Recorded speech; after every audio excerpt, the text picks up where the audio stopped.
Well, hello VC, it's October and it's been a pretty good month for me. I picked up some pretty good finds. I'm keeping the best ones for the end of this list. Some of them are actually, at least what I consider, rather incredible to find in the used and discount bins.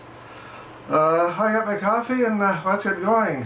Since I somehow seem to have entirely missed the month of September, I got quite a few records to show for that, but I guess I'll just do the October ones now and get back to September whenever I figure out where September was.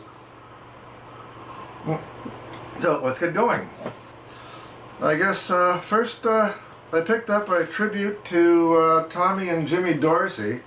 This is a 1959 jazz album. It's in very good condition, which is pretty good to find. And another Tommy Dorsey and his original orchestra, a 1960s jazz album. And I got Verdi's Ada, Scenes and Arias. This is a 1962 classical album. The cover's not in very good condition, but the record is. Anyone remember the Sinatras, like Nancy? This is How Does That Grab You from 1966. It's her pop album. It just shows a bit of wear, but it plays through, and with that kind of music, a few clicks and that disappear into the background. After that, I found a Cannonball Adderley Quintet, the 74 Miles Away Walking Tall album. This one's a 1967 jazz album. This was a interesting find right here. A little bit of Motown, the Fifth Dimensions, Up and Away, and the album was still in the shrink sealed. I've opened it now, but the record is in absolutely excellent condition. It's something you just don't come across very often. Then was Paul Revere and the Raiders with Mark Lindsay, called Alias Pink Puzz, a 1969 rock album. This one's been shown. Let me see if I can get it open. It's a gatefold album, and it does show a little bit of hazing. No really deep scratches. I haven't listened to it yet, but it should play through with no problems. Then I don't know if you ever heard of Firesign Theater, but I got one of their comedy albums. This one's called How Can You Be in Two Places at Once When You're No Place at All? A rather interesting comedy album from way back when. Actually, they were from 1969. And, okay, I don't actually know what this one is. It's Keith Mitchell Sings Ancient and Modern. It's listed as a 70s pop album. It's in pretty good condition, but I've got no idea who or what that was. And, of course, I picked up another Carole King. It's just called Carole King Music. It's from 71. I classed it as a folk album. And it's also in not bad shape for its age. Somebody did use magic marker on the cover, which kind of is a bit upsetting. And Isaac Hayes came along with music from the soundtrack for Shaft. It's a 71 stage album. Oh, well, this one's an upgrade album by Les Cairns, the Desiderata. This one actually has the poster on the cover. It's still in its shrink, so it's a definite upgrade from my current copy. And yet another Melanie album. This is with Edwin Hawkins Singers, Try the Real Thing.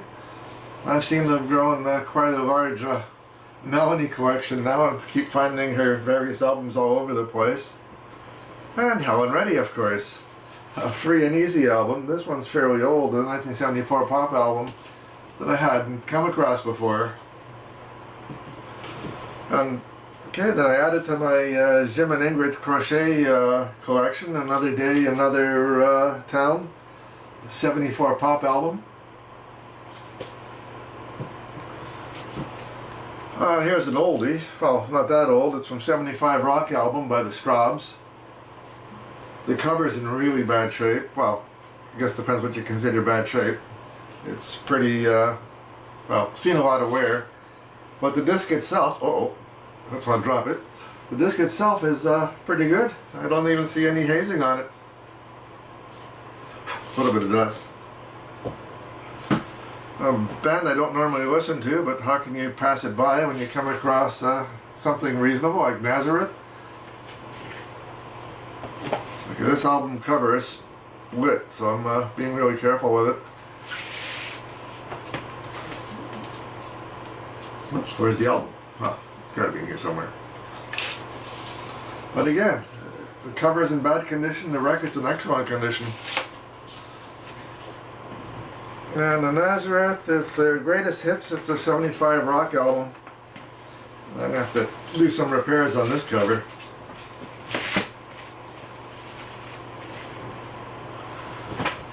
Oh, and then Jean-Luc Ponty's Aurora. Another 76 jazz album. Very good condition. And I'm going to have to look this one up. Oh, okay, this one was Mo Koffman. Called Jungle Man. I'm not sure if you can see that there's actually no name on the cover to identify what it is. The little can down here says Jungle Man on it, but it took me a while to figure out that it was Mo Koffman. Very good condition 76 jazz album. Okay, and then we move on to a 77 classical album by Gould, the Sibelius. This album looks like it's never been played. Okay, and we move to Harry Chapin, the Living Room Suite. This one's a tiny bit beat up, but it does have all the lyric sheets and stuff inside. Yeah, the record itself, well, maybe. It looks a little bit hazy, but it looks like there may be a good cleaning in the ultrasonic bath might spruce it up a bit.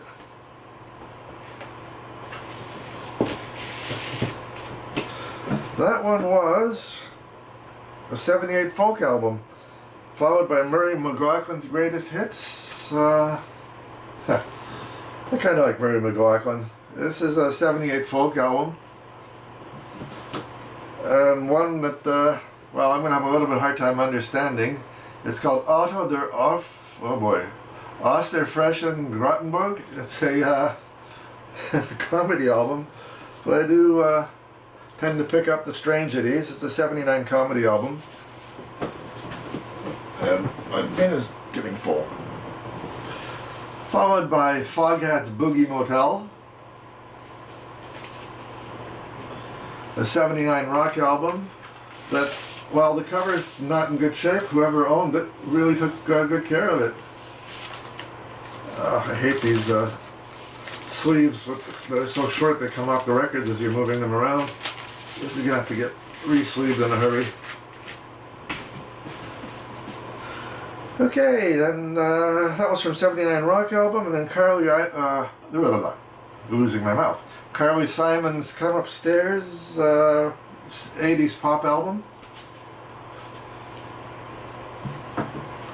Another Murray McLauchlan, Into a Mystery. 80s folk album. This one is not in very good shape. It includes the full inner cover. The record itself is very nice. Yeah, okay, here's a couple I don't normally pick up. They're country records, not something I normally collect. But Poco, Under the Gun.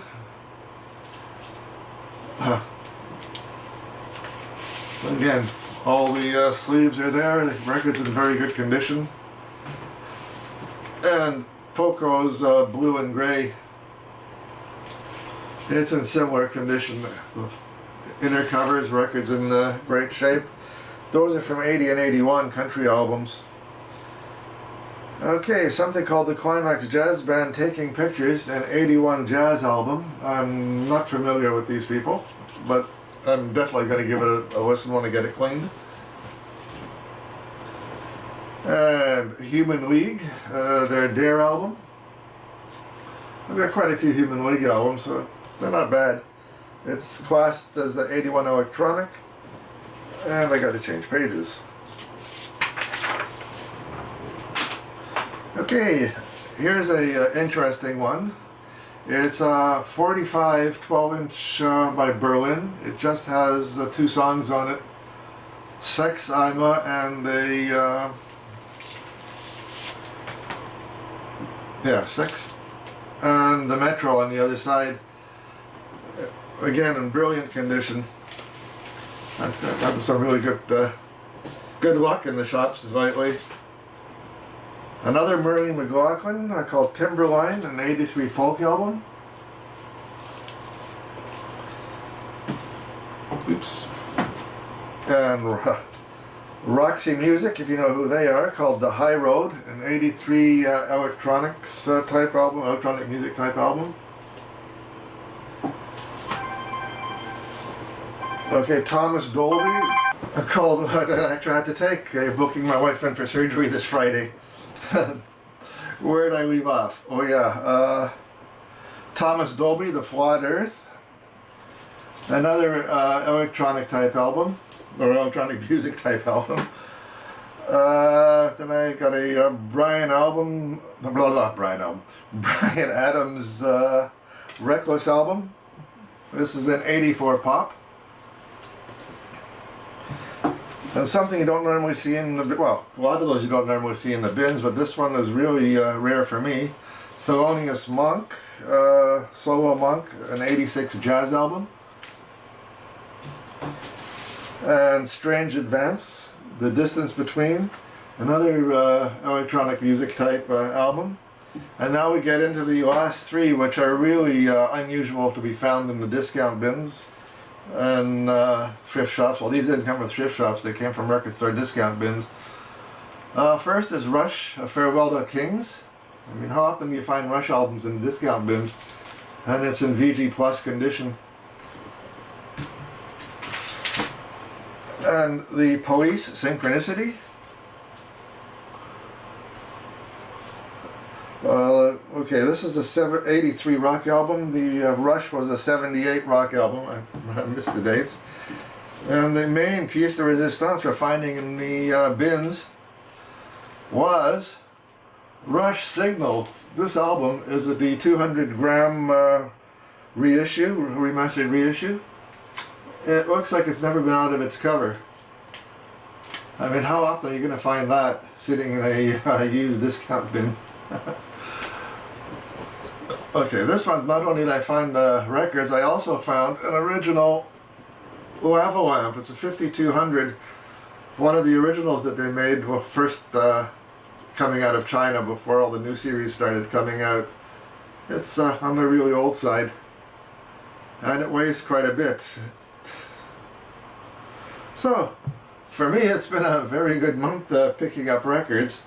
I've got, let's see, about an equal-sized stack sitting there from September. I'm going to have to get around to one of these days, whenever I got some time to make one, between running around for taking wife in for doctors and surgery. Well, I guess that's it for now. So long, and see you around on the tube thing. And bye-bye.